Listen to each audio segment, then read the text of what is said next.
In previous talks, I mentioned the importance of owning intrinsically valuable assets, particularly precious metals like gold and silver, in different sizes of coins, and that way you can barter and trade much easier in the case of an emergency crisis where the dollar goes down, banks fail, or other similar problems. But what I probably didn't mention are some other sizes.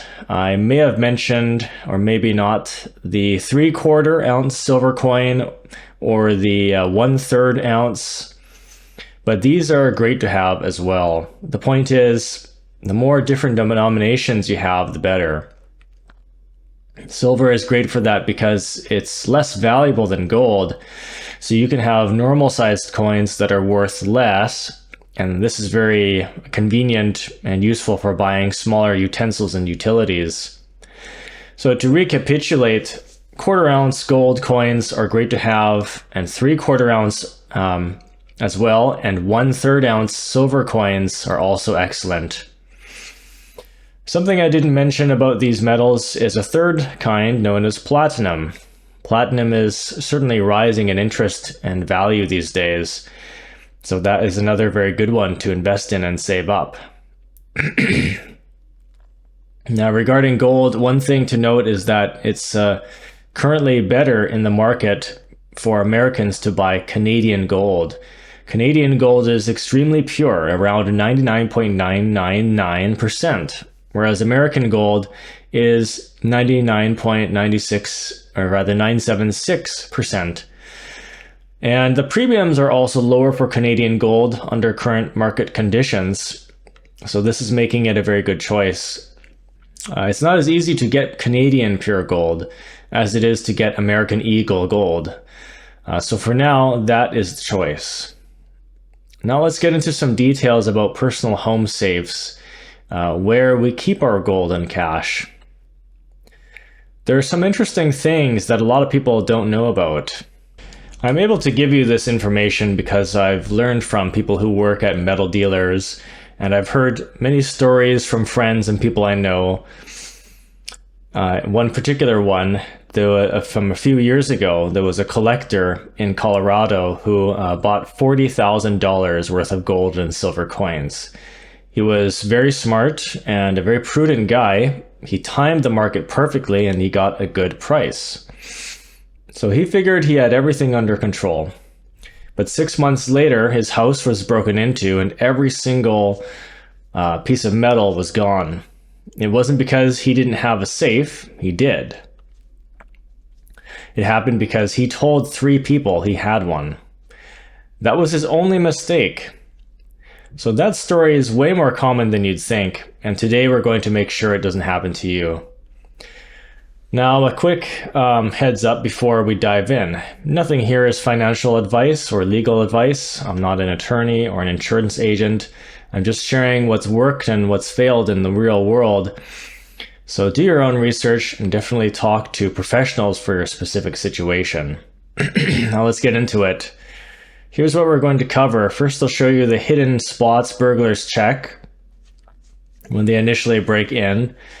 And I'm sure some of them will surprise you. Then I'll walk you through exactly what to look for in a home safe, because there is a very big difference between a safe that actually works and one that is basically decorative. After that, we'll get into operational security, which I'd argue is actually more important than the safe you choose. And finally, I'll cover insurance. Almost everyone skips this layer, but I highly discourage it because insurance can make you whole when everything else fails. Here's the thing about physical precious metals that most people don't fully think through when they're making a purchase.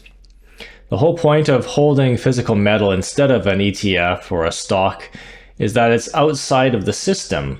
It's tangible and it's yours. There's no counterparty risk and no bank between you and your wealth. And that's also exactly why storage is such a critical issue.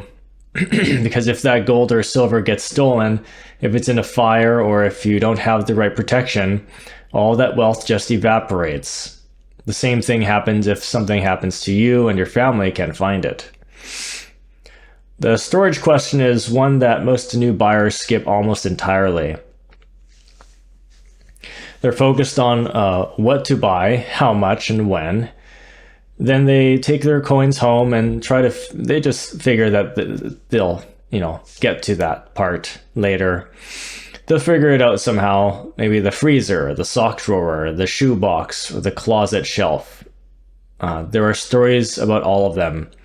And it makes sense. When you're new, but you're not sure what the right answer is, you start improvising and stuff, and you think that's a good idea. Maybe no one's ever done this. But there's a way to do this properly, and it's not complicated. It comes down to 3 layers. There's physical security, operational security, and insurance. If you get these 3 things right, and your stack's genuinely protected. Miss one and you're exposed in ways that most people don't see coming. So now let's start with the uncomfortable truth. There is actual research on where burglars go in a home robbery, and the results are very specific. Number 1 is the master bedroom almost every time. That's because that's where people keep what they value the most: their jewelry, their cash, their passports. They sleep in this room. Their precious metals, their clothing, right? And their clothing is, people wear jewelry when they're dressing. So they keep in the same room, usually. Burglars aren't wandering around aimlessly. They're working fast as they can. They know the clock is ticking, and they go straight to the highest priority targets. After the master bedroom, it's the home office, the filing cabinets, desk drawers, or anywhere you'd keep financial documents. Then there's the living room, entertainment centers, the bookshelves, the TV stand behind picture frames. Those are the classic "I hid it somewhere in there" spots. Now here's one that always gets a reaction: the freezer. At some point, hiding valuables in the freezer became a cultural kind of meme or a viral thing. So you wrap it in tinfoil, you stash it behind the freezer, the frozen peas. There are entire Reddit threads about it, which means burglars know about it too. So what actually matters? The first thing is weight. A 30-pound safe is just a carry-out safe, right? Someone can put it at the back of their truck. They can walk out by themselves with it. They can carry it by themselves, right?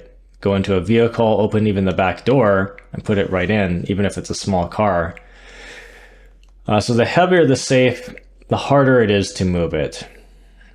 400 or 500 pounds is a meaningful deterrent. It's not impossible to move, but it's meaningfully harder to move in a hurry. Then there's anchoring. This is just as important as weight, and it's often ignored. A safe that's bolted through the floor into the concrete or anchored into a structural wall is dramatically harder to move than one that's just sitting in a corner. So most quality safes have pre-drilled anchor points, so these you really should be using. If you aren't anchor safe, you're leaving a major variable unaddressed. Now let's talk about fire ratings. This is separate from burglary protection, and people mix them up constantly. I just want to add actually that with the anchoring of the smaller safes, you could have a smaller 30-pound safe, and because you've anchored it well, that all of a sudden becomes like a 1,000-pound safe. It's very hard to get. There's no way you could pull it off. You'd have to uninstall it somehow. So if you're not storing as much, then you need to anchor it because it's going to be lighter. So back to fire safes. A fire-rated safe keeps the internal temperature below a specific threshold for a set time, usually about 30 or 60 minutes, so half an hour to an hour, at around 1200 degrees Fahrenheit. So for metal coins and bars, you'll want at least a 1-hour rating. And if you're also storing paper documents, look for safes rated specifically for paper. paper ignites at a lower temperature than what most fire ratings are designed for. If you want certified burglary resistance, look for the kinds rated by underwriter laboratories like TL15 or TL30. They even have the TL60 safes.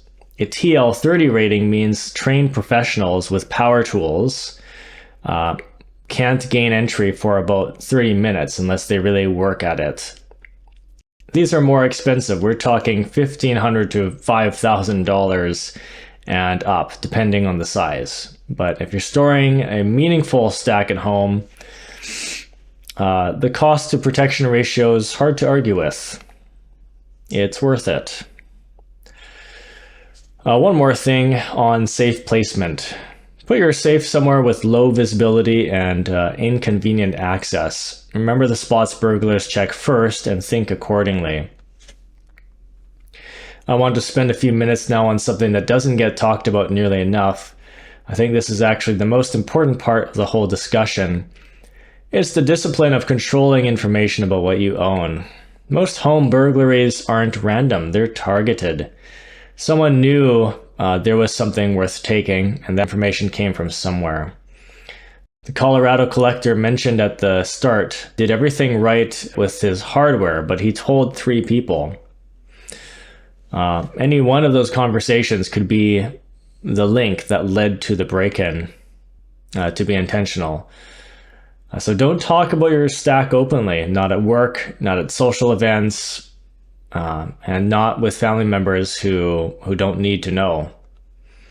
There are stories about collectors posting photos of their full coin collections on Instagram and Facebook, beautifully laid out and clearly labeled. It's an understandable impulse to be proud of what you've accumulated, but those posts just tell everyone in your network and everyone in theirs exactly what's sitting in your house. And now we're on to documentation trails. So physical receipts left out in your home or emails in an easily accessed account are all information assets. Organize them and keep them private. It's also worth considering digital backups stored off-site. And here's one that people really overlook. The combination to your safe, right? Who else knows it? Is it written somewhere accessible? Is it connected to a date someone could guess, like a birthday, an anniversary, or even your address? These details matter more than people realize. The metals are the asset, but information about them is almost as valuable to the wrong person. So treat it accordingly. The last layer is the one that's skipped most consistently, and that's insurance. Here's something that surprises most people. Your standard homeowners or renters insurance policy almost certainly doesn't fully cover your precious metals. Most standard policies have a sublimit, a hard cap. So specifically for precious metals and coins. We're usually talking somewhere around $200 to $500, and some policies might top out at about $1,000. So at the end of the day, gold and silver are the ultimate ways to protect your wealth. They've outlasted every crisis in history. You can't print more of them, you can't hack them, and you can't debase them. But the wealth those metals present is only as durable as the system you build around them. A stash hidden in a sock drawer is just too vulnerable. A stash that 3 people in your social circle know about is also at risk. And if you have 0 insurance coverage, that's wealth you could lose with absolutely no way to get back. The 3-layer system we've talked about doesn't cost a fortune to set up. It just requires you to make a decision. First, there's physical security, a quality safe, a TL15 or better, that's properly anchored, fire rated, and tucked away somewhere outside your master bedroom. Second, there's operational security. Stay disciplined about who knows what you have and what you're posting online. And finally, there's insurance.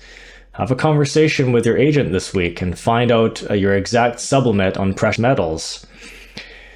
If it's under $1,000 and your stash is worth much more than that, then let's be honest, it probably is, and you've got some work to do. There are stories about people who do everything right on the buying side. They time the market, pick the right products, and understand premiums, only to leave the back door wide open when it comes to storage. So don't be that person.